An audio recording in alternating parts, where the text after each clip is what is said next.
হাল্লাকা সিররুন ইনদাল্লাহ, তোমার আর তোমার রবের মাঝে গোপন কোনো আমল আছে নাকি তোমার এরকম, যেটা আল্লাহ ছাড়া আর কেউ জানে না? তোমার জীবনে এরকম কোনো গোপন দান আছে নাকি যেই দানটা আল্লাহ ছাড়া কেউ দেখেনি? এজন্য আমরা একজনকে দেখানোর জন্য কাজ করি, তিনি কে? আল্লাহ। এই মাহফিলে গেলে আমাদেরকে বলে, হুজুর আপনার কিন্তু মাহফিল ধরে রাখতে হবে। অনেক জায়গায় বলে, হুজুর মাহফিল ধরে রাখবেন, কি করবেন? আবার অনেক জায়গায় বলে, হুজুর আপনার কিন্তু কাঁপাইতে হবে আজকে। কাঁপে কাঁপে, হ্যাঁ কাঁপে না? হুজুর আপনার কিন্তু কাঁপাইতে হবে, আপনার কিন্তু ধরে রাখতে হবে। আবার বলে, হুজুর আপনার জমাইতে হবে আজকে। কি করতে হবে? তা আমরা কোথাও জমাই, কোথাও কাঁপাই, কোথাও ধরে রাখি, কামের কাম কিচ্ছু হয়। এজন্য নিয়তটাকে খালেজ করেন। এই কোরআনটা নিয়ে বসে আছে, আগে আমরা নিয়তটা খালেজ করে নিই। ইন্টেনশনটা সবচেয়ে জরুরি। আপনি কোন নিয়তে বসে আছেন এত রাতে, এত কাজ ফেলে দিয়ে কেন এখানে? উদ্দেশ্য একটাই, একজনকে খুশি করা। তিনি কে? আল্লাহ। যা শুনবো আমলের নিয়তে শুনবো, ঠিক কিনা?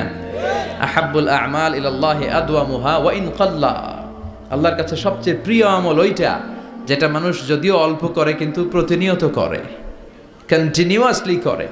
এজন্য যাই আমরা করব অল্প অল্প করে করব, কিন্তু প্রতিনিয়ত করব। আর আজকে আমরা যা শুনবো কিসের নিয়তে? এখনো কইতে পারে না অনেকে। সবাই রাজি তো? ইনশাআল্লাহ পড়েন। আমি আপনাদের খেদমতে সূরাতু আল বাকারার 124 নম্বর আয়াত তেলাওয়াত করেছি। এই আয়াতে আল্লাহ তাআলা একজন প্রসিদ্ধ নবীর ব্যাপারে কিছু তথ্য দিয়েছেন। এই তথ্যগুলো আজকে আমরা শুনবো, ইনশাআল্লাহ পড়েন। রব্বুল আলামিন বলেন, ওয়া ইয ইবতালা ইব্রাহিমা রাব্বুহু বিকালিমাতিন ফাতাম্মাহুন্না ক্বালা ইন্নী জাইলুকা লিন-নাসি ইমামা। সুবহানাল্লাহ পড়েন। যেই নবীর ব্যাপারে আল্লাহ তথ্য দিলেন, ওই নবীর নাম ইব্রাহিম আলাইহিস সালাম। সবাই বলেন কি নাম? চিল্লায় বলেন কি নাম? আল্লাহ বলেন, নবী স্মরণ করুন সেই সময়ের কথা যখন আমি আমার খলিল ইব্রাহিমকে অনেকগুলো বিষয়ে পরীক্ষা করেছিলাম। আর আমার খলিল ইব্রাহিম প্রতিটা পরীক্ষায় গোল্ডেন এ প্লাস পেয়েছে। প্রতিটা পরীক্ষায় সফলতার সাথে আমার ইব্রাহিম উত্তীর্ণ হয়েছে। আর ফলাফল স্বরূপ আমি বলেছি, ইন্নী জাইলুকা লিন-নাসি ইমামা। ইব্রাহিম, এতগুলো কঠিন পরীক্ষা নিলাম, একটাও ফেল মারলাম না, সবগুলাই পাস। যাও, এর বদৌলতে তোমার আমি গোটা বিশ্বের মানুষদের ইমাম বানায় দিলাম। ইমাম মানে নেতা। ইমাম মানে কি? নেতা। নেতা হওয়া এত সহজ না। আগুনে পুড়িয়ে পুড়িয়ে যেমনি খাঁটি সোনা বানানো হয়, তেমনি কষ্টি পাথর দিয়ে যাচাই করে করে, পরীক্ষা করে করে আল্লাহ তাআলা সাইয়েদনা ইব্রাহিমকে এই মর্যাদার আসনে বসিয়েছেন।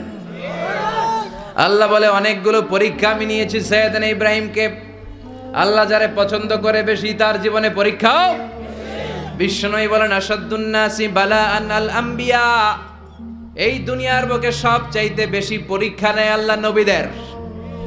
সুম্মাল আমসাল ফাল আমসাল, তারপরে সিদ্দিকিনদের, তারপরে শুহাদাদের, তারপরে সালিহিনদের। ইবতালার রাজুলু আলা হাসাবি দীনিহি। যেই ব্যক্তির দিনদারি বেশি, তার জীবনে পরীক্ষাও।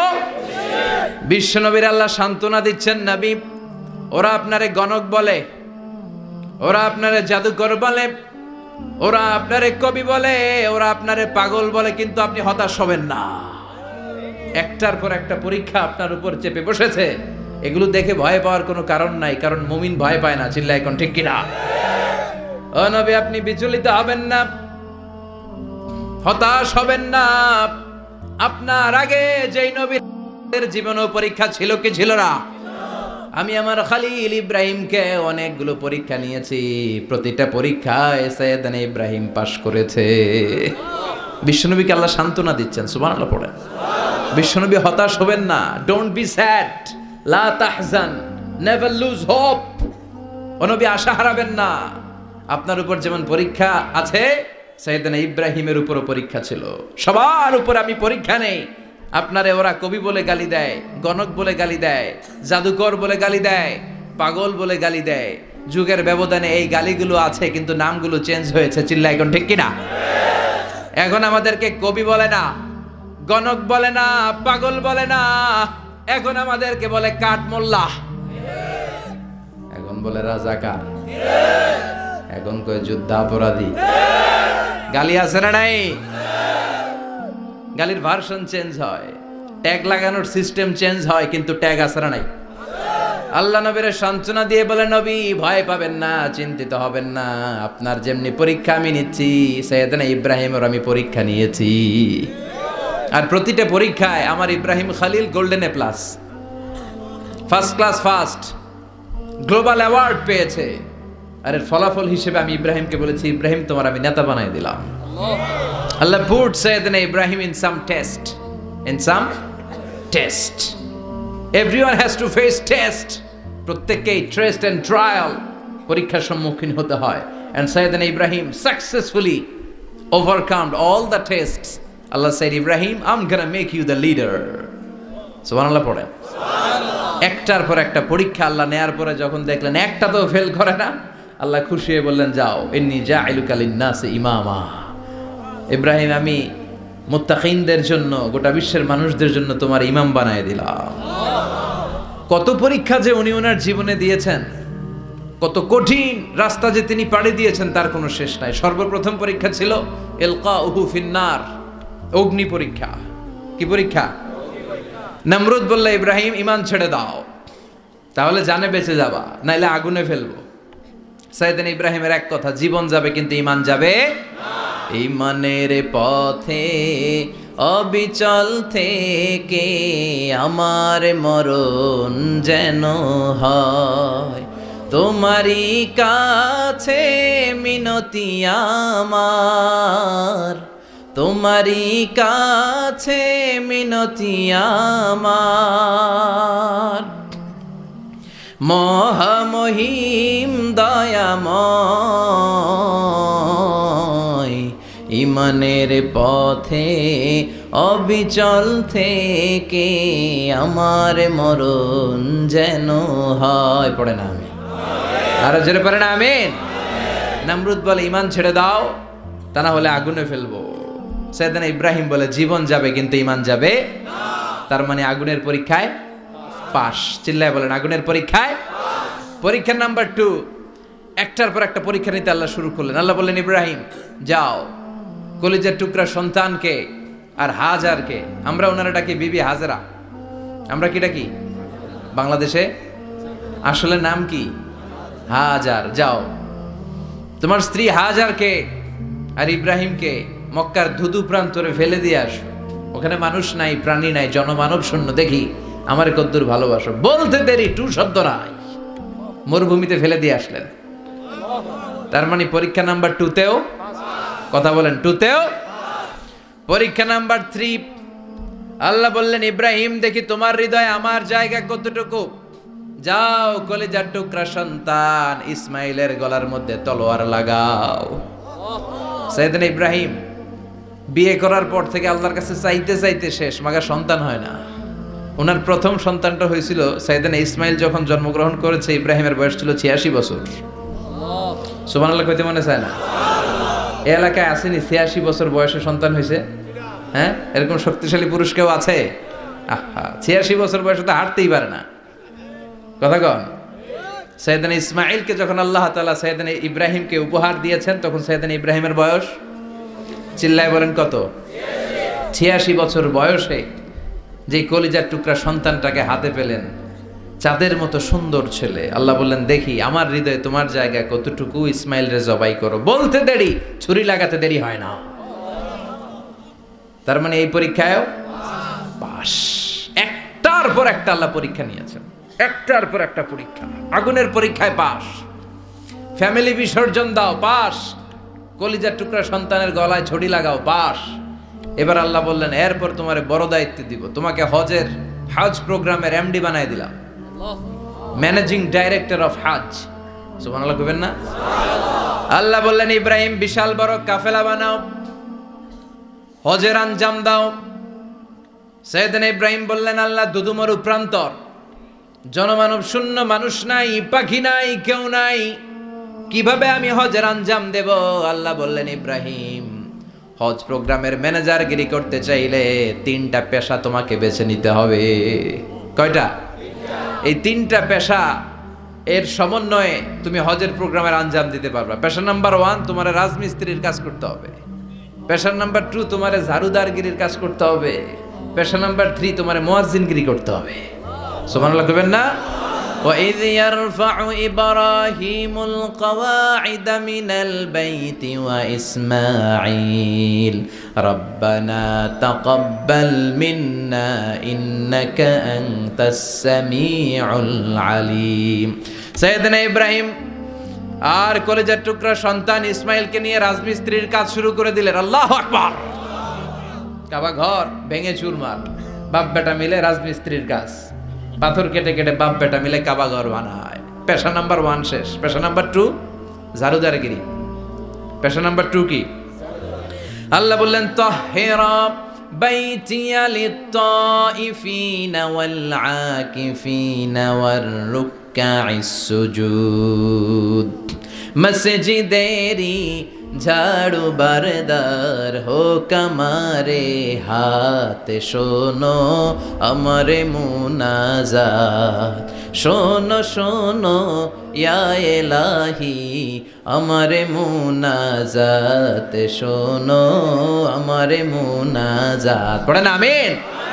আল্লাহ বললেন তাহেরা পরিষ্কার করো মানে ঝাড়ু দাও, বাইতি আমার কাবা ঘর, লিত্তাইফিনা তাওয়াফকারীদের জন্য, ওয়াল আকিফিনা ইতিকাফকারীদের জন্য, ওয়ার রুকআইস সুজুদ রুকুকারীদের জন্য, সিজদাকারীদের জন্য ঝাড়ু দাও। বাপ বেটার রাজমিস্ত্রিগিরি শেষ, এবার ঝাড়ুদারগিরি শুরু। সুবহানাল্লাহ বলেন। এরপর আল্লাহ বললেন 3 নম্বরে মুয়াজ্জিনগিরির কাজ করো। ওয়াআযযিন ফিন-নাসি বিল হাজ্জি ইয়াতুকা রিজালাও ওয়া আলা কুল্লি দামিরি ইয়াতিনা মিন কুল্লি ফাজ্জিন আমিক। সুবহানাল্লাহ পড়েন। ও ইব্রাহিম আযান দাও। আযান মানে ঘোষণা, তুমি হজের ঘোষণা দাও। মানুষদের ডেকে বলো আল্লাহ ঘর বানিয়েছেন, এই ঘরে তোমরা হজ করতে আসো। সাইয়েদনা ইব্রাহিম বললেন আল্লাহ আমি আর আমার পোলা ছাড়া কেউ নাই। কেউ আছে? মানুষ নাই, আপনারা কেউ নাই, আমি কার সামনে আযান দেব? আমি কার সামনে ঘোষণা দেব? আল্লাহ মানুষ নাই, প্রাণী নাই, পাখি নাই, দৃশ্যমান কিছু নাই, কোথায় আমি ঘোষণা দেব? আল্লাহ বললেন দাঁড়াও, দাঁড়িয়ে তুমি আযান দাও, ঘোষণা দাও। তোমার এই আযানের আওয়াজটা গোটা বিশ্বের সব মানুষের কানের ভেতরে আমি আল্লাহ পৌঁছে দেব। আযিন ফিন-নাস বিল হজ, হজের আযান দাও। উনি আযান দিলেন আইয়ুহান নাস ইত্তাখাযাল্লাহু বাইতান ফাহুজ্জু। আল্লাহ একটা ঘর বানিয়েছে, যাদের সামর্থ্য আছে হজে আসো। সুবহানাল্লাহ পড়েন। তৎকালীন সময়ে গোটা বিশ্বে যারা ছিল সবার কানের ভেতরে এই ঘোষণাটা মানে এই আযানটা পৌঁছে দিয়েছে কে? আমরা তখন ছিলাম পৃথিবীতে? কই ছিলাম? ফি আলামিল আরওয়াহ, রূহের জগতে। রূহের জগতেও আল্লাহ তাআলা আমাদের কানে পৌঁছে দিয়েছেন। রূহের জগতে থেকে এই আযান শুনে আমরা যারা লাব্বাইক বলার সুযোগ পেয়েছি তাদেরকে এই দুনিয়াতে হজের নসিব আল্লাহ করে দিবেন। তার মানে হজ প্রোগ্রামের ম্যানেজার। সুবহানাল্লাহ পড়ে। পরীক্ষা কারে কয়? কত প্রকার কি কি। হজ প্রোগ্রামের ম্যানেজার বানাইলেন, ম্যানেজিং ডাইরেক্টর, মহাব্যবস্থাপক। হজের আঞ্জাম দাও, আর হজের আঞ্জাম দিতে যে তোমাকে প্রথমে রাজমিস্ত্রির কাজ করা লাগবে পাস, ঝাড়ুদার গিরির কাজ করা লাগবে পাস। আল্লাহর নবী উলুল আজমি মিনার রসুল মসজিদ ঝাড়ু দেয় না, আমরা মসজিদ পরিষ্কার করতে চাই না, আছে না নাই? বালু দেখলেই মুয়াজ্জিনরে গালি, কথা কন। মসজিদে ময়লা দেখলেই খাদেমের 14 গোষ্ঠী উদ্ধার করে ছাড়ে, আর নিজে পশ্চিম দিকে পড়ে আসারও খায় না, আছে না নাই? মসজিদ ঝাড়ু দেওয়া শুধু মুয়াজ্জিনের কাজ, খাদেমদারের কাজ। মসজিদ পরিষ্কার রাখা আমাদের সবার কাজ। চিল্লা এখন ঠিক কিনা? যাদের অন্তরে জ্বালা যন্ত্রণা, যাদের দোয়া কবুল হয় না, আপনি মসজিদ ঝাড়ু দিয়ে দেখেন মুহূর্তে দোয়া কবুল হয়ে যাবে। অন্তরের জ্বালা যন্ত্রণা দূর হয়ে যাবে, অন্তরের অহংকার নিমেষে কেটে যাবে। তার মানে আল্লাহ বললেন রাজমিস্ত্রি হও, সেটাও হলেন, ঝাড়ুদার হও, সেটাও হলেন, আযান দাও, সেটাও হলেন। তার মানে হজের যে পরীক্ষা নিলেন এটাতেও, কথা কন, শুনতেছেন? 4টা ভয়ঙ্কর পরীক্ষা নিলেন, 4টাতে পাস। পরীক্ষা নাম্বার 5। আল্লাহ বললেন ইব্রাহিম বয়স কত? সাইয়েদনা ইব্রাহিম বললেন 80 বছর। আল্লাহ বললেন নিজ হাতে নিজের সুন্নাতে খাতনা সেরে দাও। সহিহ বুখারীর বর্ণনা, ইখতাতানা সাইয়েদনা ইব্রাহিম আলাইহিস সালাম ওহু ইবনু 80 সানা বিল কদুম। বুখারীর বর্ণনা, 80 বছর বয়সে কুঠার দিয়ে লজ্জাস্থানের সামনের চামড়াটা কেটে নিজ হাতে নিজের সুন্নাতে খাতনা সেরেছেন। এমনি এমনি আল্লাহর প্রিয় হন নাই, এমনি এমনি গোটা বিশ্বের মানুষদের লিডার হন নাই। পরীক্ষার পর পরীক্ষা দিয়ে তিনি আল্লাহর সম্মানের চেয়ারে আসীন হয়েছেন। চিল্লায় বলেন ঠিক কিনা? এজন্য আল্লাহ বললেন ওয়াইয ইবতালা ইব্রাহিমা রাব্বুহু বিকালিমাতিন ফাআতাম্মাহুন্না ক্বালা ইন্নী জাঈলুকা লিন-নাসি ইমামা। ও নবী, স্মরণ করুন সেই সময়ের কথা যখন আমি আমার খলিল ইব্রাহিমকে অনেকগুলো পরীক্ষা নিয়েছিলাম, আর প্রতিটি পরীক্ষায় আমার খলিল সফলতার সাথে উত্তীর্ণ হয়েছিল। ফলাফল স্বরূপ আমি ইব্রাহিমকে জানিয়ে দিলাম, যাও ইব্রাহিম, গোটা বিশ্বের মানুষের জন্য তোমার নেতা বানাইয়া দিলাম। তিনি আমাদের নেতা, leader of the all human being on earth. পৃথিবীতে যারা আছে সবার নেতা। চিল্লা এখন ঠিক কিনা? এত বরকতের মানুষ, এত বরকতের ফ্যামিলি, ওনার ফ্যামিলি যেখানে তাকিয়েছে ওইখানে বরকত, যেখানে পা লেগেছে ওইটা বরকত। যেই মাটিতে হাত দিয়েছে মাটিটারে সোনা বানিয়ে দিয়েছে কে? সাইয়েদনা ইব্রাহিমের পা লেগেছিল একটা পাথরে, ওই পাথরটারে মুসল্লা বানায় দিল কে? ওয়াত্তাখিযু মিন মাকামি ইব্রাহিমা মুসাল্লা। আল্লাহ বললেন ইব্রাহিমের দাঁড়ানোর জায়গার পাথরটারে তোমরা মুসল্লা বানিয়ে না।